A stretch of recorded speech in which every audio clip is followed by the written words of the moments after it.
My daughter kicked me out of my own house shouting, "My husband's family is gonna live here now, so get out." I asked, "Where?" She replied coldly, "Go to the dump." So I went smiling because I knew it wasn't an escape, but a tactical retreat to carry out my plan. Within a week, they lost everything.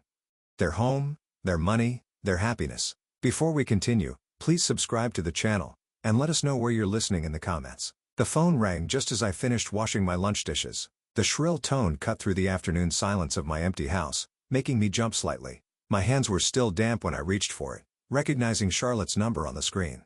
My heart lifted. She hadn't called in 2 months. "Dad?" Her voice sounded different somehow, sweeter than usual. "I hope I'm not interrupting anything important." "Charlotte, honey." I couldn't hide my excitement. "You're never interrupting. It's so good to hear your voice." She laughed, but it felt rehearsed. "I have a surprise for you. We're coming over tonight. Michael and I, along with his parents, we want to have a conversation with you."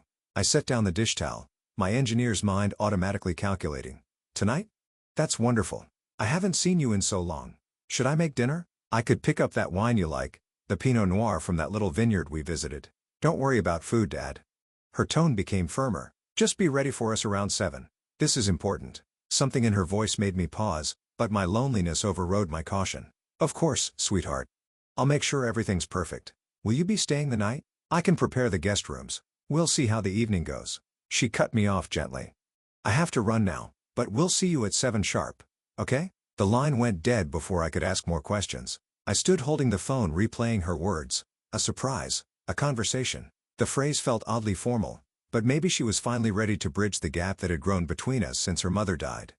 Maybe this was the reconciliation I'd been hoping for. I glanced at my watch. 2:45 p.m. 4 hours to prepare. The house suddenly felt alive with possibility. I walked through each room with renewed purpose, seeing it through Charlotte's eyes. The living room needed vacuuming. The bathroom required fresh towels. I moved with the systematic precision that had served me well through 40 years of engineering projects. First, I drove to the grocery store on Cedar Avenue. The March air was crisp, promising spring, but still holding winter's edge. I selected a bouquet of yellow daffodils, Charlotte's favorite since childhood, and added a bottle of the Pinot Noir she'd mentioned loving last Christmas. In the bakery section, I found individual chocolate tarts, the kind she used to beg for during our weekend trips to Powell's Books. Back home, I arranged the flowers in my wife's crystal vase, the one Charlotte had always admired. The afternoon light streaming through the kitchen window made them glow like small suns. I set the dining room table with our good china, the set we'd bought for special occasions that had become too rare. While wiping down the counters, I found myself humming, something I hadn't done in months. The house felt different, expectant. I pulled out old photo albums, thinking we might look through them together. There was Charlotte at 5, gap-toothed and grinning in her yellow dress. Charlotte at 16, rolling her eyes at my camera, but smiling despite herself. Charlotte on her wedding day, radiant in white silk. I paused at that last photo. Michael stood beside her, handsome in his rented tuxedo, but something about his smile had always seemed hollow to me. His parents flanked them. Robert, with his practiced businessman's grin, Margaret with her perpetual look of mild disapproval. They'd never quite accepted me, the simple engineer who'd worked his way up from nothing. But tonight would be different. Tonight, we were family coming together. I showered and put on my best casual shirt. "The blue one," Charlotte said, brought out my eyes. In the mirror, I saw a man trying to look younger than his 62 years, hope making his face brighter. My gray hair was neatly combed, my expression optimistic. At 6:30, I did a final walk through. The house smelled of lemon cleaner and fresh flowers. The wine was breathing on the sideboard. The chocolate tarts waited on bone china plates. Everything was ready for whatever surprise my daughter had planned. I settled into my favorite chair by the window, watching for headlights on Maple Street. The anticipation felt like Christmas morning, that delicious tension of waiting for something wonderful to unfold. Outside, the streetlights began flickering on in the gathering dusk. 7 o'clock was only minutes away. Car doors slammed outside. I checked my reflection one last time in the hallway mirror, smoothing my hair. Through the frosted glass, I could see 4 silhouettes approaching my front door. My heart hammered with anticipation. I opened the door before they could knock, my face breaking into what I hoped was a welcoming smile. "Charlotte, Michael." Charlotte stood on my doorstep in a black coat that made her look like she was attending the funeral. Her face was composed, distant. No smile, no hug. "Hello, Dad." Her voice carried none of the warmth from our phone call. Michael pushed past her, reeking of alcohol. His eyes were bloodshot, his jaw set in an aggressive line. Behind them, Robert and Margaret Miller, flanked my doorway like bodyguards in expensive coats. "Come in, come in. I've prepared dinner. Open that wine you love. We won't be staying for dinner." Margaret Miller swept into my living room without invitation, her sharp eyes already cataloging my furniture, my belongings. She touched my wife's crystal vase dismissively. "Such cheap flowers." I blinked, confused. "I bought Charlotte's favorites, the daffodils." "Dad, we need to talk." Charlotte finally looked at me, but her eyes were cold as January rain. "Sit down." Robert Miller had pulled out his phone and was photographing my kitchen, my dining room. The camera clicked methodically. I watched him bewildered. "What's he doing?" "Assessing the property value," Margaret said matter-of-factly. She settled into my wife's favorite chair like she owned it. "Now my son's family will live here. So get out." The words hit me like a physical blow. I gripped the back of the sofa. "What? I don't understand." "Where? This is my house. I've lived here 30 years. Charlotte's voice cut through my protest like ice. "Go to the dump if you want. We need this house." Michael stepped closer, his breath sharp with whiskey. "We already arranged things with the police. Don't make trouble." I stared at my daughter, searching her face for any trace of the child I'd raised, the woman I'd loved unconditionally. Nothing. She looked at me like I was a stranger. Worse, like I was an obstacle. "Charlotte, sweetheart, I don't understand what's happening. Is this about money? If you need help, you're leaving tonight." Margaret's voice broke no argument. "We'll give you 1 hour to pack essentials." My legs gave out. I sank into the sofa, my mind reeling. The chocolate tart sat untouched on the dining table. The wine breathed uselessly in its crystal decanter. Everything I'd prepared with such hope seemed to mock me now. "This is my home," I whispered. Robert Miller finished his photography and slipped his phone away. "Not anymore. Charlotte is our daughter-in-law. Family takes care of family." The irony wasn't lost on me. I looked around the room at 4 decades of memories, at the life I'd built with my late wife, at the home where I'd raised Charlotte with such love. Now they stood in my living room like invaders dividing up my existence. I studied Charlotte's face one more time. This woman who'd called me 6 hours ago, who'd spoken of surprises and conversations, who'd let me believe, for one afternoon, that I mattered. Something cold settled in my chest. Not anger. Not yet. Something much more dangerous. Calculation. "All right," I said quietly. The room went silent. They'd expected tears, pleading, desperation. Margaret's eyebrows rose. Michael's aggressive posture faltered slightly. I stood up, walked to the closet, and pulled out my old leather briefcase. "I'll pack some things." The silence stretched between us like a taut wire. They'd expected tears, begging, maybe rage. Instead, I moved to my bedroom with a methodical precision that had served me through 40 years of engineering projects. I pulled my worn suitcase from the closet shelf. The leather was cracked, but the latches still worked perfectly. Everything had its purpose, its proper place. "All right, I'll go." My voice surprised them. Calm, measured. "But remember, I've been an engineer my whole life. I know how to build things. I folded my best shirts with mechanical precision, but I also know how to tear them down." Charlotte shifted uncomfortably. "What do you mean by that?" I looked up from my packing, meeting her eyes for the first time since their arrival. "Nothing, daughter. Just wishing you happiness in your new home." From the living room, Margaret's voice carried sharp and victorious, finally showing some sense. I continued packing. Bank statements from the filing cabinet, insurance papers, the deed to the house, though what good it would do me now, I couldn't say. Behind them, my engineering certifications and professional references, 40 years of careful documentation. Charlotte lingered in the doorway watching me work. Perhaps some small part of her felt guilt, but when Michael called her name from the kitchen, she turned away. I packed Helen's photograph last, the one from our anniversary dinner 3 years ago. Her smile radiated warmth that seemed impossible in this cold house full of strangers who shared my blood. 20 minutes. That's all it took to pack a lifetime. I wheeled the suitcase through the living room where my family, former family, watched me like vultures observing dying prey. Robert had resumed photographing, now focusing on the more expensive pieces. Margaret sat in Helen's chair, already arranging throw pillows differently. "The utilities are in my name," I said quietly. "You'll need to transfer them." "We'll handle everything," Robert replied without looking up from his phone. I paused at the front door, studying the faces of people I'd loved, supported, sacrificed for. Charlotte avoided my gaze. Michael swayed slightly, reaching for the wine I'd opened in celebration. Margaret examined my wife's crystal collection with calculating eyes. "Well then," I adjusted my grip on the suitcase handle. "I suppose this is goodbye." None of them responded. The evening air felt sharp against my face. March in Portland carried winter's last bite, but something about the cold cleared my thoughts. I loaded the suitcase into my Honda's trunk. The The car Helen and I had bought together 5 years ago. Still reliable, still serving its purpose. I drove through familiar neighborhoods that no longer felt like home.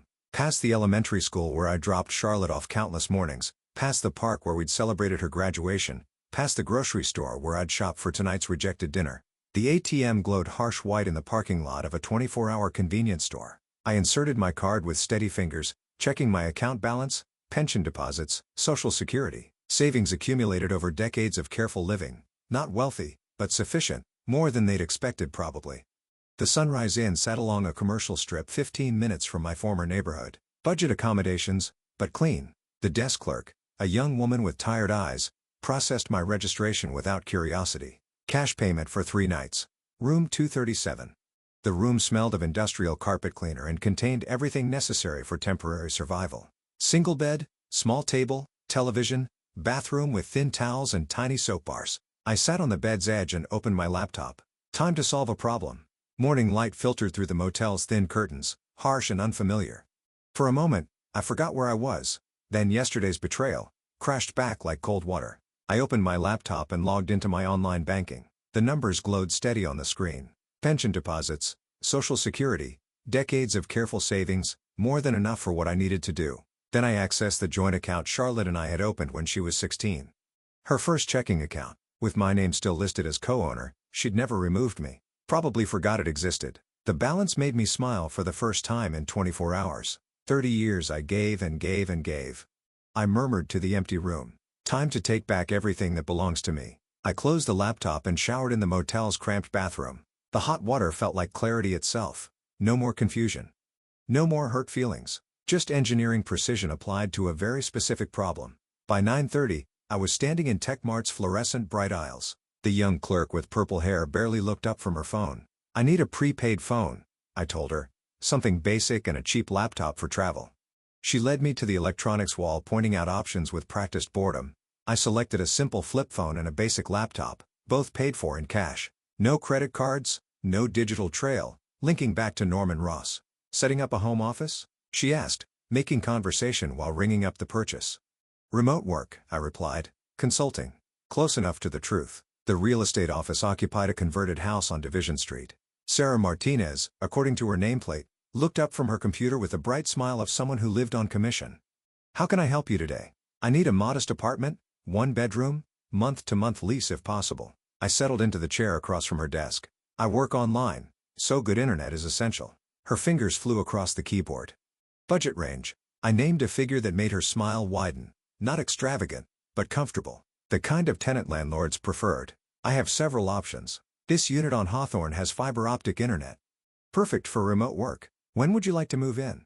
Today, if possible. She blinked. That's ambitious, but I like ambition. Let me make some calls. 2 hours later, I signed a lease for a clean 1-bedroom apartment, 12 blocks from my former home. Close enough for reconnaissance, far enough to avoid accidental encounters. Sarah handed me the keys with professional efficiency. The internet should be active by tomorrow morning. Anything else you need to know about the neighborhood? Just where to find good coffee. She laughed and recommended 3 cafes within walking distance. The apartment smelled of fresh paint and industrial carpet. Empty rooms echoed with possibility. I set my suitcase in the bedroom and unpacked my laptop on the kitchen counter. The afternoon sun slanted through clean windows, illuminating dust motes that danced like tiny plums taking shape. I opened my new laptop and began making lists. Resources available. Timeline requirements. Information needed. Phase 1. Objectives. Outside, Portland hummed with the ordinary business of ordinary people, living ordinary lives. Inside, I began building something extraordinary. Something they would never see coming. I pulled out my phone, my old phone, and scrolled through Charlotte's contact information. Her work number, Michael's cell, the Miller family's home address, which was now my former address. So much information, so many vulnerabilities. I cracked my knuckles and started typing. Wednesday morning arrived with the methodical precision I'd always applied to complex engineering projects. My apartment had transformed overnight into something resembling a command center. 4 manila folders sat arranged on the kitchen table, each labeled with a name: Charlotte, Michael, Robert, Margaret. I opened my laptop and began filling in what I already knew. Charlotte's work address, her favorite lunch spots, her predictable routines, Michael's construction job site, and his afterwork patterns. The Miller parents' temporary address, my former address. But knowledge gaps remained. I needed specifics, Vulnerabilities, pressure points. Thursday evening found me nursing a ginger ale at the Riverside Casino's bar. The bartender, a chatty woman named Linda with grain roots, kept the conversation flowing as naturally as the drinks she poured. "That guy Michael comes here often?" I asked, nodding toward the blackjack tables where my son-in-law sat hunched over his cards. "Oh, yeah." Linda's eyes followed my gaze. "Lost quite a bit here these past weeks. Says he'll pay up soon when he sells a house." I sipped my ginger ale, watching Michael's increasingly desperate gestures as his chips disappeared. "Sounds like he's confident about that sale." "Hope so, for his sake." Linda lowered her voice conspiratorially. "Some of these guys don't like waiting, if you know what I mean." Michael stumbled slightly getting up from the table, his face flushed with alcohol and frustration. I photographed him from across the room with my new camera zoom lens, clear shots of his condition, his behavior, his companions, evidence. Friday morning, I followed Michael to his construction site downtown. He worked for Henderson Development, a mid-sized company with offices in a glass building on 3rd Avenue. At 11:30, he emerged for what appeared to be an extended lunch break. He wasn't alone. The woman was perhaps 30, auburn-haired, wearing a tailored business suit that suggested she earned more than Michael ever would. They walked close together, his hand occasionally touching her back in a way that spoke of intimacy rather than friendship. I photographed them from across the street, their body language, her hand on his arm, the kiss she gave him before they parted ways at her car. More evidence. That afternoon, I visited the Multnomah County Clerk's office. Public records revealed the scope of Robert Miller's financial catastrophe with clinical precision: failed investment in a restaurant chain, tax liens totaling $43,000, a business license that had been suspended for non-payment of state fees. The Miller family wasn't just desperate. They were drowning. Back in my apartment that evening, I spread the photographs across my kitchen table alongside printed documents and handwritten notes. Michael's gambling debts and promises about house sale proceeds, his affair with someone who clearly had money to lose if exposed, Robert's tax troubles and suspended business license, Margaret's complete dependence on her husband's already compromised income. Each folder now contained enough ammunition to destroy its subject completely. I leaned back in my chair studying the evidence with an engineer's satisfaction. Structural weaknesses identified. Load-bearing points located. The foundation of their victory over me had more cracks than they realized. My phone buzzed, the old phone with Charlotte's contact information still intact. Time to begin the demolition. Saturday morning brought the same methodical clarity I'd always applied to structural engineering problems. I spread the intelligence files across my kitchen table once more, this time not for analysis, but for action sequence planning. Charlotte first. Financial pressure would create immediate panic. Robert second. Government investigation would consume his already limited resources. Michael third. His gambling debts and affair provided multiple pressure points. Margaret, fourth. Her complete dependency meant she'd collapse when the others fell. By 10:30, I was sitting across from David Ortiz, the branch manager at First National Bank, the same bank where Charlotte and I had opened her first checking account 18 years ago. "I need to modify the access permissions on this joint account," I told him, sliding the paperwork across his desk. David reviewed the documents with professional efficiency. "These account modifications will take effect immediately, Mr. Ross. You're establishing yourself as the primary account holder with approval requirements for large withdrawals." "Perfect. Please notify me of any access attempts." He nodded, making notes in the system. "Would you like to set specific withdrawal limits for the secondary account holder?" "Yes. $200 daily maximum. Anything larger requires my written approval." Charlotte would discover the restrictions the next time she tried to pay rent or buy groceries. The panic would be immediate, complete. After lunch, I found myself in the downtown office of James Parker, attorney at law. His diplomas covered one wall like certificates of competence, which I found reassuring. "I invested $23,000 in improvements to that house over the past 5 years, I explained, showing him the receipts I'd carefully maintained. New roof, foundation work, kitchen renovation, all documented. James studied the paperwork with a thoroughness that justified his hourly rate. "You have legal rights to this house, Mr. Ross. You've invested significant money in the purchase and improvements. Excellent. But first, I want them to understand their mistake themselves." He looked up from the documents, curiosity flickering in his professional expression. "What do you mean?" "They took my house thinking I was helpless. I prefer they realize how wrong they were before I take legal action." "That's an interesting approach, but your legal position is strong whenever you decide to proceed." "Good. I'll be in touch when the timing is right."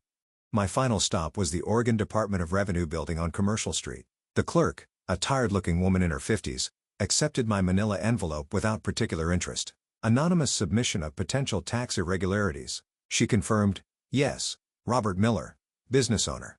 Documentation of unreported income, questionable deductions, and suspended business licenses. She stamped the envelope and filed it in a basket marked investigation required. Government bureaucracy would handle the rest with its own methodical precision. Back in my apartment by 5 o'clock, I poured myself a glass of wine, something I rarely did, but the occasion seemed to warrant celebration. Outside my window, Portland's evening lights began flickering on like tiny promises of what was to come.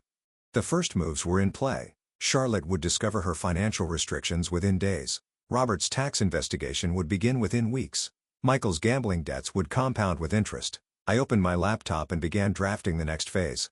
Monday morning arrived with the precise timing I'd engineered. My phone buzzed with a text notification from the bank. Someone had attempted to access the restricted account. Multiple attempts, actually. The timestamp showed 10:47 a.m. Charlotte had discovered her new reality. I poured coffee and opened my laptop, checking the bank's online activity log. 7 failed access attempts in 15 minutes, 2 phone calls to customer service, 1 request for immediate account review, all denied as planned. My phone rang at 1123, Charlotte's number. I let it go to voicemail, then listened to her message with the satisfaction of an engineer watching a perfectly calibrated mechanism operate.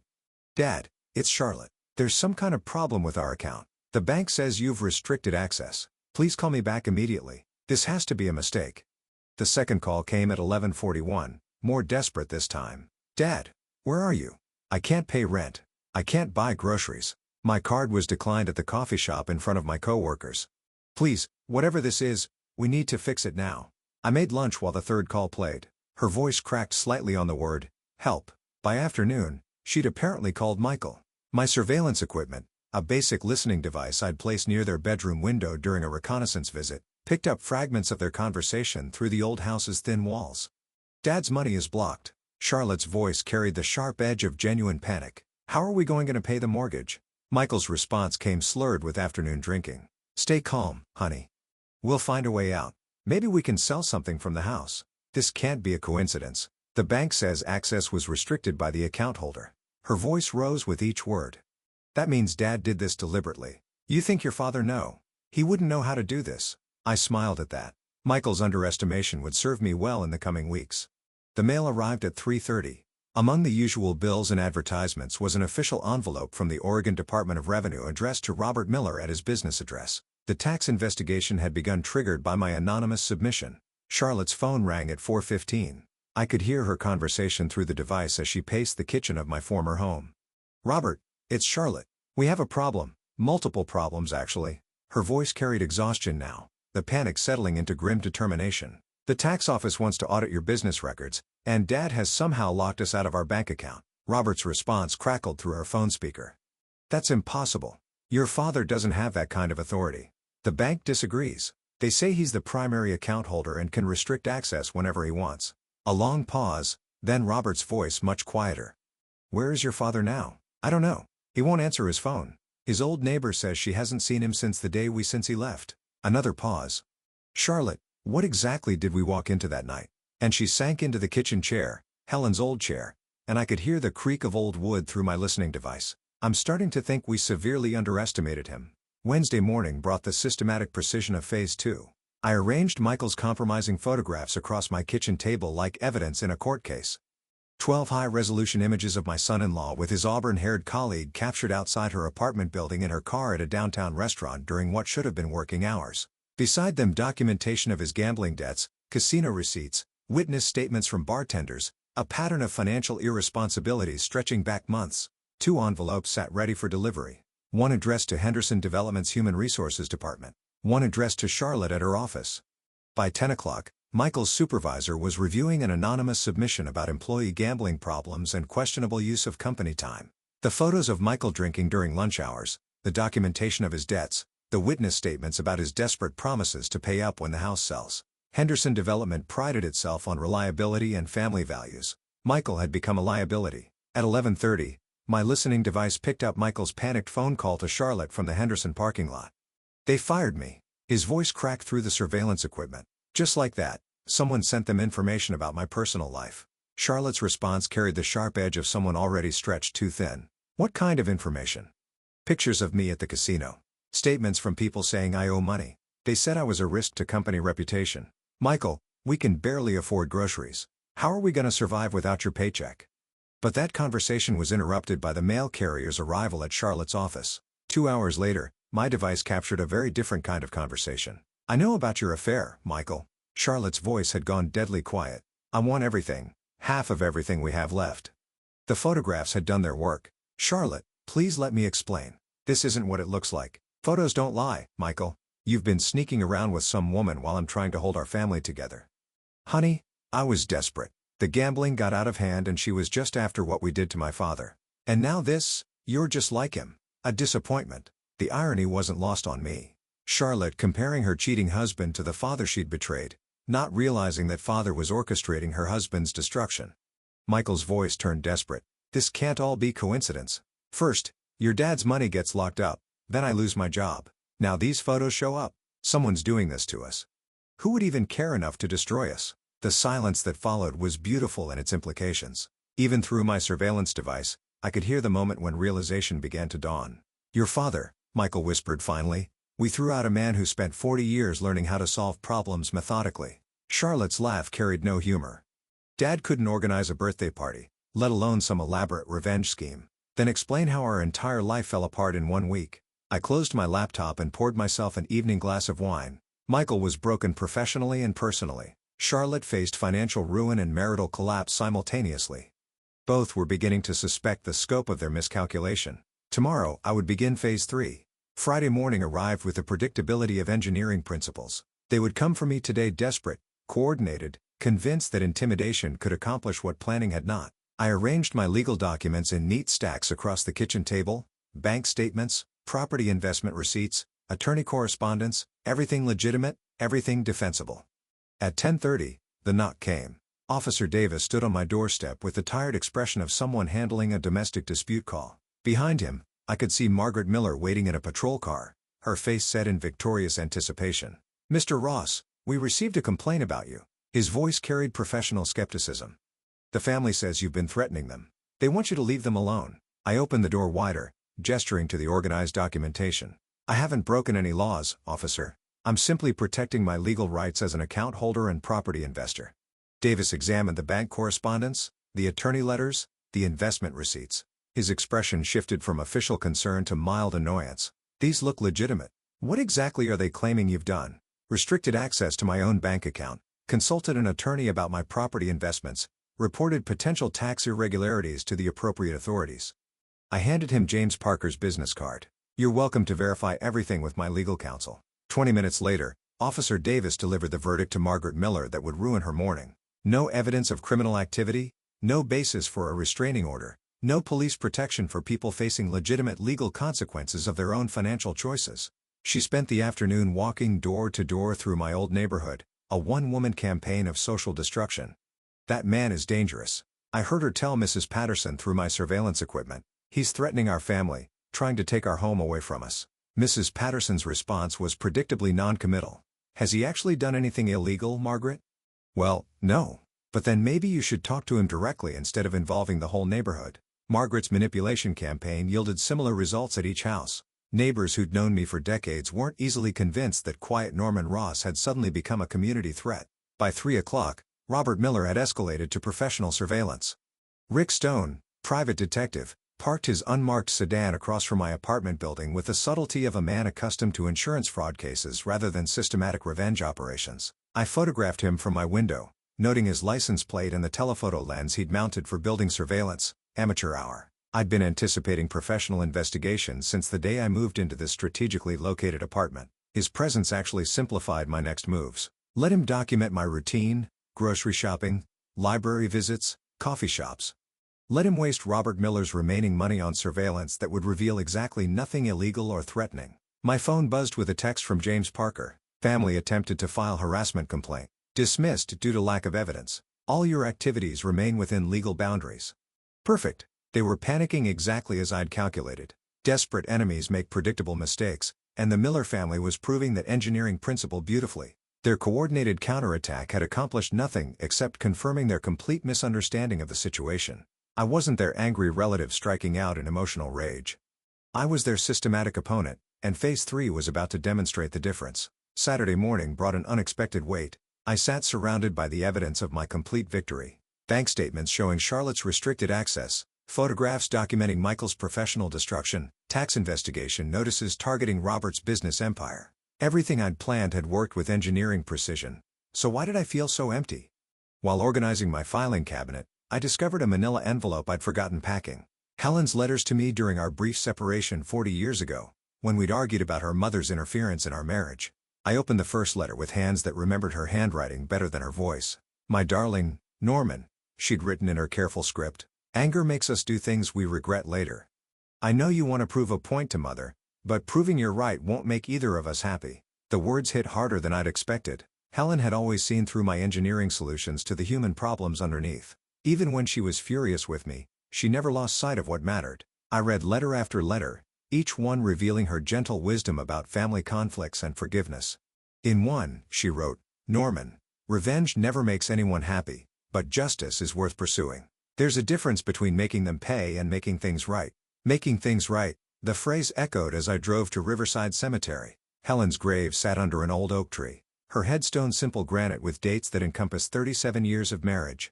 I'd avoided visiting since the funeral 6 months ago, but today, I needed her guidance more than pride.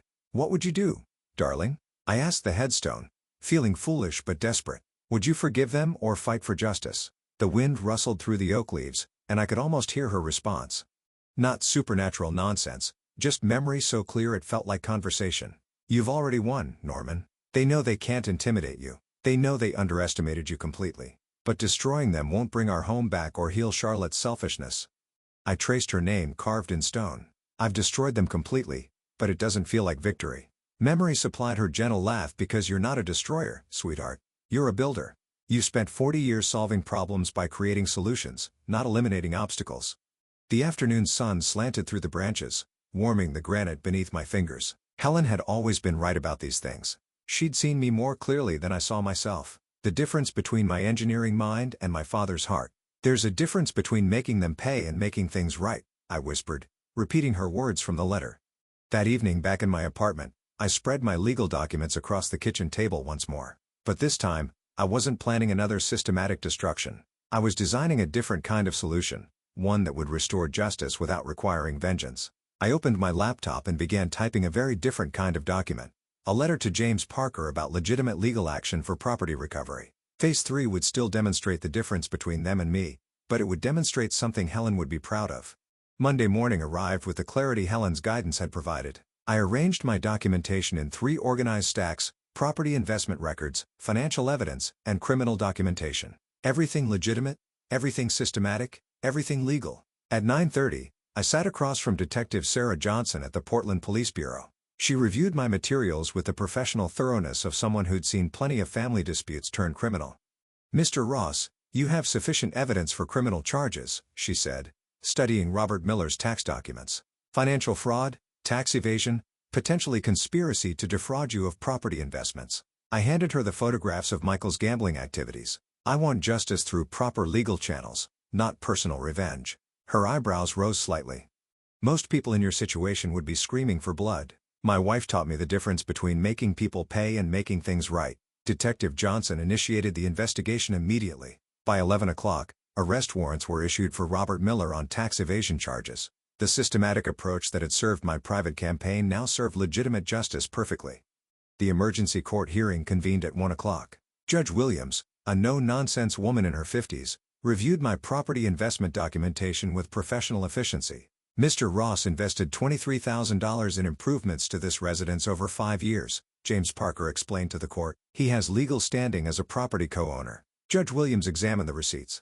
"The contractor invoices the bank statements. The house is returned to the rightful owner. Defendants must vacate within 48 hours. The gavel's bang echoed like an engineering solution clicking perfectly into place. By 3 o'clock, the eviction notice was served. I watched from across the street as the sheriff's deputy handed the official court order to Margaret Miller. Her face went through the same progression of emotions I'd seen 2 weeks ago. Shock, anger, desperate calculation. But this time, she faced the full weight of legitimate authority, not just one wronged engineer. Charlotte emerged from the house, my house, carrying a suitcase with the mechanical movements of someone in emotional shock. Michael followed, his face carrying the hollow expression of a man who'd lost everything through his own choices. They loaded their car in silence. No arguments, no threats, No desperate attempts at manipulation, just the quiet acceptance of people who'd finally encountered consequences. They couldn't intimidate, bribe, or charm their way around. At 5 o'clock, I stood in my own front doorway for the first time in 2 weeks. The house felt different, not because they changed anything, but because I'd changed everything. The afternoon light slanted through the kitchen window exactly as it had that first day when Charlotte called with her surprise. But now it illuminated justice, restored through proper channels, not revenge extracted through systematic destruction. I picked up Helen's crystal vase from the dining room table. It had survived their occupation undamaged, just as my sense of right and wrong had survived my temporary descent into vengeance. Tomorrow, Charlotte would face her own choices about how to rebuild a life without depending on money that was never really hers. Tonight, I was home. Friday morning arrived with the quiet satisfaction of justice properly served. I stood at the threshold of my house, my legally restored house, carrying only a single suitcase and 30 years of vindicated dignity. The locksmith had finished his work the previous evening. These were my keys now, legally and morally. The Miller family had left evidence of their hasty departure. Food containers in the sink, magazines scattered across my coffee table, Charlotte's expensive face cream abandoned on the bathroom counter. They'd treated my home like a temporary hotel, never understanding they were occupying someone else's life. I spent the morning systematically erasing their presence, not out of anger, but with the methodical precision Helen would have recognized. Engineers approach to restoration: assess damage, prioritize repairs, execute solution. The afternoon brought new locks, a security system, and fresh flowers for Helen's crystal vase. The house began remembering who it belonged to. At 3 o'clock, my phone rang. Charlotte's number. "Dad," her voice carried none of the entitled confidence I'd heard 3 weeks ago. "Can we talk?" I considered hanging up, then I remembered Helen's lesson about the difference between justice and cruelty. "We're talking. I realize I was wrong." The words came haltingly, like admissions pulled from deep wounds. "Everything's fallen apart.